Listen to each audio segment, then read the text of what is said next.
Bonjour à tous. Alors dans cette vidéo, nous allons voir un exemple de calcul d'incertitude de type A. Alors je vous rappelle que une incertitude de type A concerne une incertitude qui est calculée sur une valeur moyenne. Donc là encore, je vais partir d'un exemple très concret. Avant de partir de cet exemple très concret, quelques notions mathématiques et de calcul. Cette incertitude de type A, donc je vous rappelle que le but est de calculer donc une incertitude absolue, et que cette incertitude absolue, pour une valeur quelconque, une grandeur quelconque que je note x, elle se note donc delta x. Dans le cas les formules que je vous avais données précédemment sur les incertitudes absolues, on a un coefficient k qui est multiplié par une valeur, petit u, qu'on appelle, cette valeur, c'est qu'on appelle l'incertitude type. Donc l'incertitude type, on en a vu deux, l'incertitude de type A que l'on va voir et l'incertitude de type B que vous avez dans une autre vidéo que je vous laisserai retrouver. Bien, j'avais dit que dans les incertitudes de type B, la valeur du coefficient K était prise souvent égale à 2, ce qui était le cas dans les exemples que je vous ai donnés, vous irez voir les vidéos correspondantes. Dans le cas d'une incertitude de type A, donc une incertitude sur une moyenne, ce coefficient K, il est un petit peu particulier, puisque ce coefficient K, on l'appelle le coefficient de student. Alors c'est une valeur issue de calcul mathématique, statistique. Ce coefficient de student, on le note K, parfois on peut le noter aussi T, vous verrez, ça dépend des exercices. Et ce coefficient de student, il dépend du nombre de mesures que l'on a effectuées. Alors ces valeurs, elles vous sont fournies dans un tableau, que vous n'avez pas à connaître évidemment, que l'on vous donnera, je vous en ai mis ici une copie. Donc vous voyez qu'ici sur la première ligne, vous avez le nombre de mesures que l'on effectue.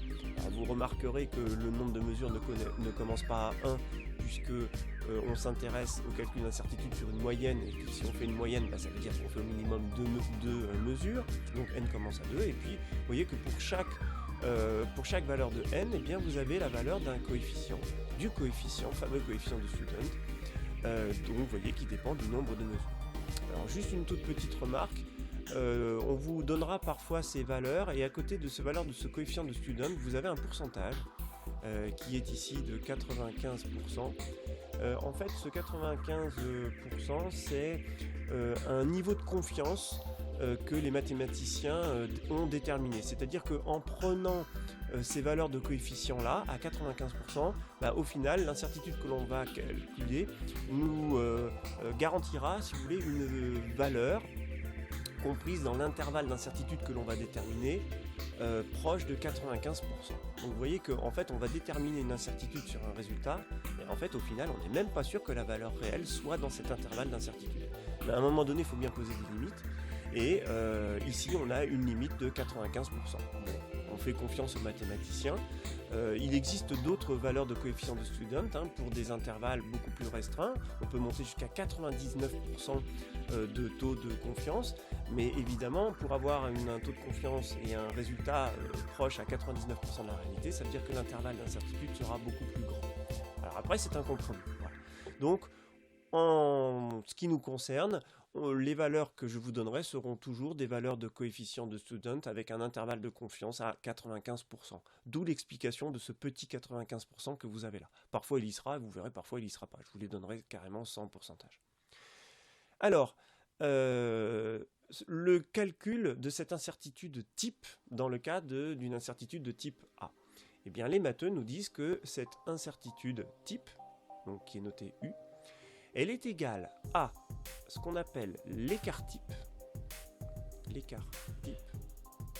divisé par la racine de n. Alors, première chose, n, c'est le nombre de mesures. Et alors l'écart type, vous verrez en cours de mathématiques, on vous expliquera en détail ce qu'est l'écart type. L'écart type, moi je vous demanderai juste de savoir le calculer. Pour savoir le calculer, C'est très simple, c'est très simple, si vous savez bien utiliser votre calculatrice, il suffit d'aller dans le mode statistique de votre calculatrice et vous aurez directement accès à l'écart type que vous cherchez.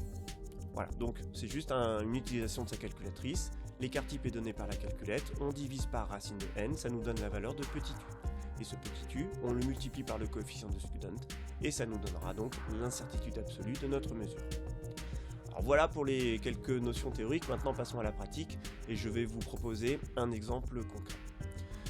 Alors l'exemple que je vous propose est le suivant. Imaginons que j'ai demandé à 20 élèves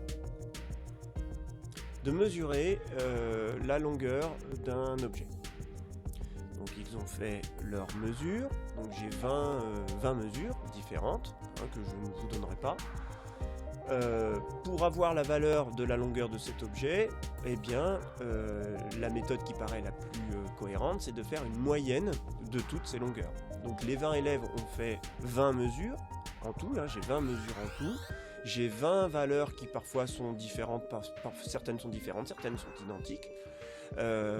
Et comme je ne connais pas la longueur exacte de mon objet, donc la logique veut que je fasse une moyenne de ces longueurs.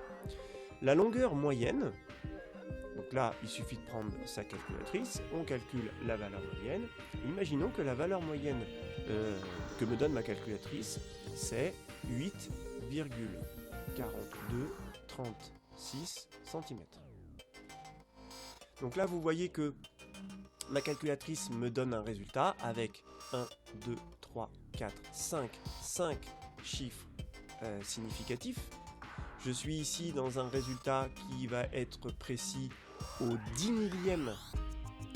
J'ai une précision au 10 millième de centimètre. La question que je vais me poser, c'est finalement, est-ce que c'est bien légitime d'écrire tous ces chiffres dans ce résultat ? La réponse est évidemment non, puisque ce résultat est beaucoup trop précis par rapport aux mesures que j'ai pu faire. La question c'est combien je vais mettre de chiffres significatifs en tout pour avoir un résultat qui est cohérent avec la réalité. Et c'est là qu'on fait appel aux maths et aux statistiques et on va donc calculer une incertitude sur cette longueur. Alors c'est parti. L'incertitude absolue sur cette longueur, donc on va la noter delta L. Cette valeur de delta L, elle est égale au coefficient de student, puisque je suis dans le cas d'une moyenne, donc c'est une incertitude de type A, multipliée par petit u. Alors, on va déjà calculer petit u. Donc U, l'incertitude type. Donc l'incertitude type, c'est encore écrit ici, c'est égal à l'écart type divisé par la racine de n. Pour calculer l'écart type, vous allez dans votre mode statistique de vos calculatrices et vous allez rentrer toutes les valeurs qui ont été mesurées. Alors je le fais pas, mais je l'ai fait pour vous. On a rentré donc les 20 valeurs différentes. Je vais dans le mode statistique et la calculatrice me donne une valeur de l'écart type. Cet écart type donné par la calculatrice, il est égal à 0,1963. Bien. Je vais donc diviser cette valeur par racine de n. Donc racine de n, il y a eu 20 mesures d'effectuer, donc racine de 20. Le calcul nous donne un résultat de 0,0. Alors la calculatrice me dit 4, 3, 8 et 9. Maintenant, je vais multiplier ce résultat par le coefficient de student, qui est ici, la valeur de k, je vous rappelle.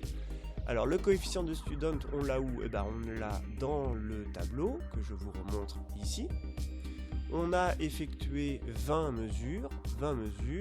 Le tableau nous dit que le coefficient pour 20 mesures est égal à 2,09. Vous voyez, je vous ai dit qu'on prend souvent k égale à 2. Si vous regardez, vous voyez, k est souvent proche de 2 ici. Alors évidemment, moins je fais une mesure, plus la valeur de k augmente. Et là, vous voyez, 2,09. Bon, je vais appliquer ce truc-là, donc 2,09. Donc au final, l'incertitude absolue sur la longueur sera égale donc, au coefficient de student 2,09 multiplié multiplié par l'incertitude de type A que j'ai trouvé précédemment, donc 0,4389.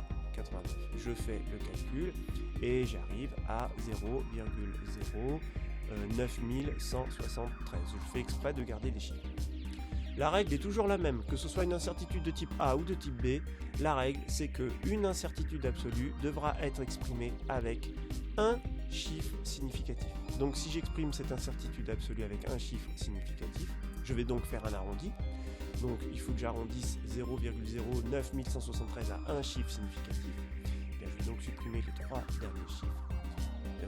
Évidemment, le 1, l'arrondi se fait ici au millième intérieur, donc j'arrive bien à 0,09. Donc voilà mon incertitude absolue qui est donnée avec un chiffre significatif. Vous voyez que cette incertitude, elle est précise ici au centième. Conclusion, je vais donc donner mon résultat final avec une précision au centième. Donc on reprend, la longueur que j'ai déterminée en valeur moyenne, c'était 8,4236. Je vais donc faire un arrondi au centième, donc j'écrirai 8,42 plus ou moins l'incertitude absolue, c'est-à-dire 0,09. Et tout ça, ce sont des centimètres. Et voilà comment on va présenter le résultat de cette moyenne. Donc la moyenne qui a été effectuée et qu'on a calculée est de 8,42, et selon les valeurs qui ont été effectuées, évidemment, j'ai une précision sur cette valeur. Donc la valeur réelle de l'objet que j'ai mesuré, d'après mes mesures, est de 8,42 plus ou moins 0,09 centimes. Voilà pour l'écriture de ce résultat d'une incertitude de type A. Alors maintenant, je voudrais terminer cette vidéo par une remarque concernant l'écart type. Alors selon le modèle de calculatrice que vous allez utiliser, l'écart type n'est pas toujours noté de la même façon. Sur certaines calculatrices, il est carrément écrit écart type. Voilà. Alors par exemple, une calculatrice, alors les nouvelles calculatrices de la marque Numworks, que je vous encourage d'utiliser parce que cette calculatrice, alors je ne fais pas publicité, mais cette calculatrice, elle est vraiment très pratique à utiliser. Elle est tirée d'un logiciel libre, les mises à jour sont gratuites. Voilà, elle est très facile d'utilité. Bon, elle est encore récente, tout le monde ne les a pas, mais cette calculatrice, elle, quand vous rentrez vos valeurs, elle écrit carrément écart type, donc on ne peut pas se tromper. Selon les modèles de calculatrices, vous aurez, alors sur les Texas Instruments, l'écart type il est noté de mémoire sigma, alors sigma X, donc par cette lettre là. Sur d'autres modèles de calculatrices, il sera noté sigma n-1. Donc là, je peux vous encourager qu'à faire une chose, c'est de demander à votre prof de maths quelle est la valeur qui correspond exactement à l'écart type, et il vous dira exactement quelle lettre aller chercher. Voilà, et bien d'ici la prochaine vidéo, je vous souhaite un bon courage et évidemment je vous dis à bientôt.